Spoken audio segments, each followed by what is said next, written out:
Welcome back. Sometimes, even on a story with twists and turns, complicated stories of sacrifice and triumph, you can still find a single photo, a single image that sums it all up perfectly.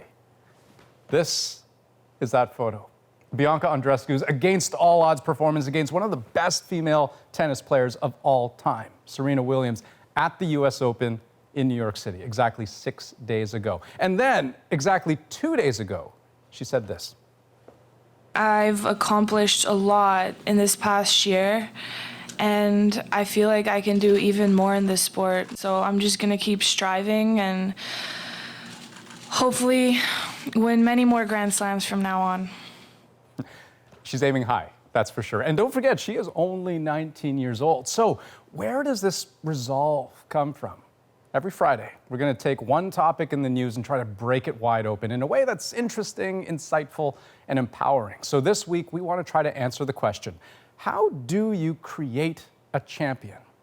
Now, appropriately enough, we have help with us here in studio. So let's just go around the table. We've got Donovan Bennett, host and writer at Sportsnet, Catherine Tamminen, associate professor of sports psychology at U of T, and we have Marnie McBean, three-time Olympic gold medalist and Canada's chef de mission for Tokyo 2020, which effectively means, for all those Canadian athletes who will be going to the Olympics, you're their leader, their mentor. Mentor, mascot, whatever they need. I'm their girl. Yeah. Okay, so let's just do a quick go around. If I had to put you guys on the spot and just, sum up what you think the key to Bianca's success is in one word, as unfair as that is. Perfect. Marnie, what would you say?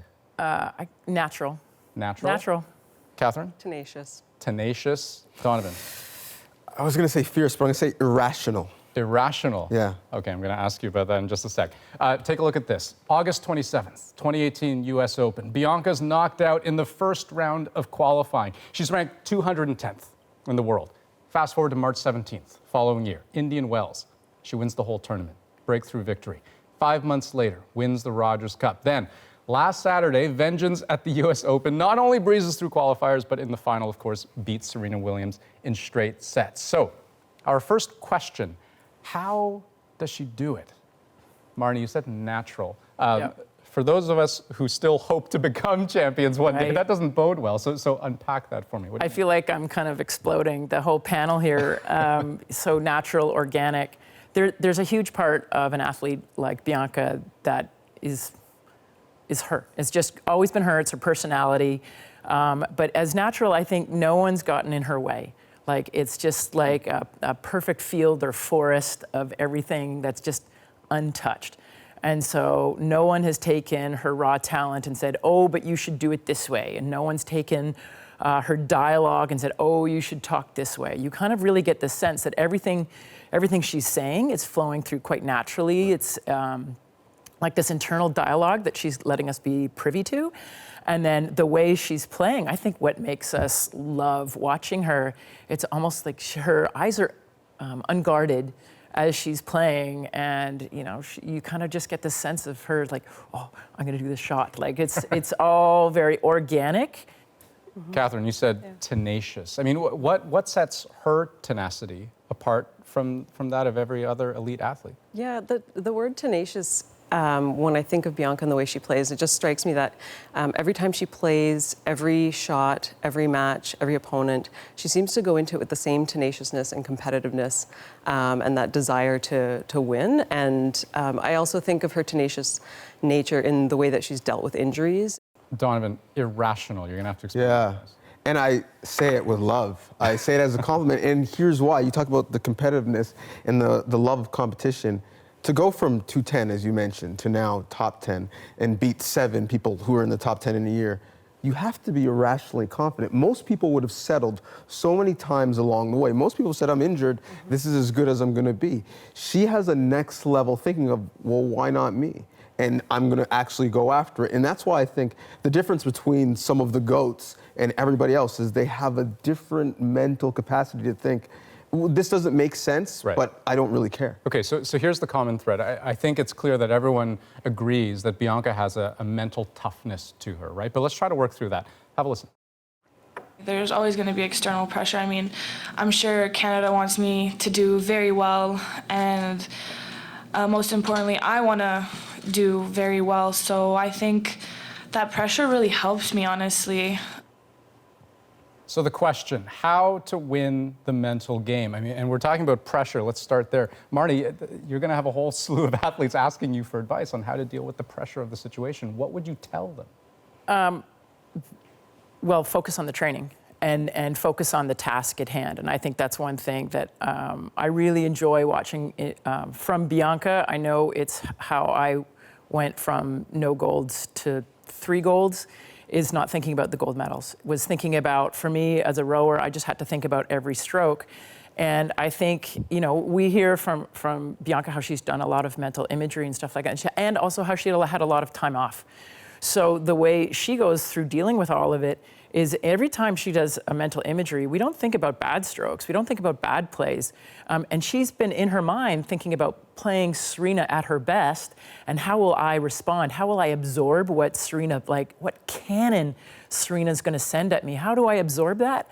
So I think the best way to accomplish great things, the mental prep, is by thinking about the task. The task takes care of the goal. And Catherine, I'm trying to listen to what Marnie is saying, Yeah. but with the hat of a parent too, Sure. right? And I'm trying to think, okay, so how does the advice change when you're dealing with your son or your daughter, right? And Sure. maybe they're 5, maybe they're 9, maybe they're 15. Sure, yeah, and I think we see Bianca talking about meditation and visualization, and certainly if we're working with younger athletes, we're going to be starting with maybe simpler tasks or helping them to build self-awareness about the kinds of situations that they've been facing. What are some of the things that you found difficult in this last match? What did you do to deal with that? Was that effective for you? So parents and coaches can help athletes just by engaging them in questions about the match that they played or the game that they played or what might be coming up, and helping athletes to think through for themselves what was effective for you in dealing with that situation and providing some tips and guidance along the way. I got to jump in on that one, Oh, because yeah? I have parents coming up to me all the time going, you know, my little Susie or my little Johnny, you know, gets to play select, but won't. And parents think they need to push their kids into these things. So you're saying listen to the kids. Yeah. I'm like, I need to like stress this Yeah. because parents make this mistake all the time. Kids who are going to be gifted at their sport, you don't have to push them at all. You need to help them find like balance and sleep and eat properly, because they're the ones who are going to be outside taking shots, and they're going to be the ones outside doing their sport in the rain, and they're going to be the ones waking you up in the morning to go to practice. And if that's not your kid, you have to, as a parent, reassign your goals because they're not your kids' goals. It takes a village. As they say, a champion rarely becomes a champion alone. I want you to listen to another clip from Bianca. It's just so nice to have amazing parents like them, because they still treat me like I'm me, not like anything else. They've been handling everything super well, and they help me stay grounded. And I think that's very important. So I'm really grateful for that. So the question, who does a champion need? And clearly parents is one obvious answer, one source of inspiration, motivation. Donovan, I know once upon a time, in your younger days, let's say, Yeah. you were a burgeoning athlete yourself. I was, yeah. And you know, when I was young, I ended up playing football. That's the sport that I was most passionate about. But before that, I was an aspiring speed skater. And my dad had this beautiful dream that his 2 sons would be the first black speed skaters or win gold for Canada. He was the Richard Williams of speed skating at the time, except that I didn't like it, right? I wasn't very good. I was getting lapped. I was crying afterwards. And I quit. Eventually, my brother quit.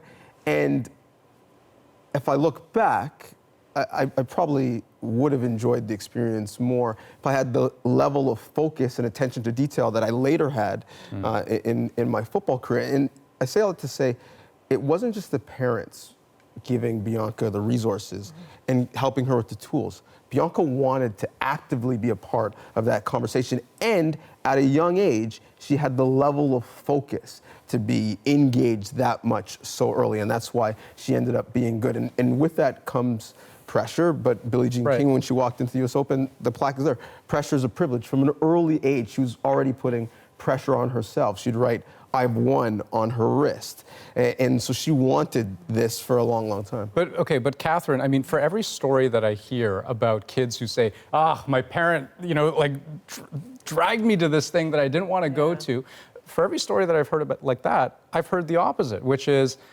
thank goodness my parents made me persevere through that. I mean, how do you walk that line? Yeah, right? and that's a tough one, right? Because parents, I think, are wondering how much is too much. Am I providing enough opportunities? Am I doing too much? Am I overscheduling my kids? And I think the key things are to know your child, and you know what's best for them, right? You know that child, and if you are thinking this might be a little bit much, then that's probably a good indication that we can ease off a little bit. I think, Donovan, you sort of nailed it. It's like when you said, I wish I had the focus then, is you just didn't find the sport you liked then. I think everybody's extraordinary at something, and it's just the lucky few who find what it is. And so whether it's, your dad, a parent, or coach, what is the village? What does the village need to provide to that athlete is a couple of good no's. Like, as in, if you surround yourself with people who are just, the term yes men, right? People go, oh, today was a good day. Like, oh, that was good today. Today was good. That doesn't help you at all, because you need someone who's with you who's saying, well, are you looking for good? No. Well, we're looking for great today. So no, that wasn't good enough today. But for, Bianca's parents, Bianca's coach, and even the way Tennis Canada has helped build around her, they've brought people in who are strategically aligned with how Bianca is playing and her strengths and her need to be with her family. What a super interesting conversation, guys. We have to wrap it there. I mean, hopefully that was helpful for all of you folks or parents of people who want to be like Bianca. Worth noting real quick, especially for those people who are watching in the Toronto and Mississauga area, there is a rally in Bianca's honor planned for this Sunday in Mississauga's Celebration Square. Bianca will be receiving the key to the city. There will be an unveiling of a street sign, Andreescu Way, in her honor. And of course, we're going to have coverage of that event right here on the National on Sunday as well. I think there's probably a speed skating venue, the Bennett Dome. Is that? I wish. I want to move to Mississauga. I think there's a Silk and Lawman Way. There's a Bianca Andreescu. I'm like, Marnie, Catherine, Donovan, thank you so much. Thank you. Thanks.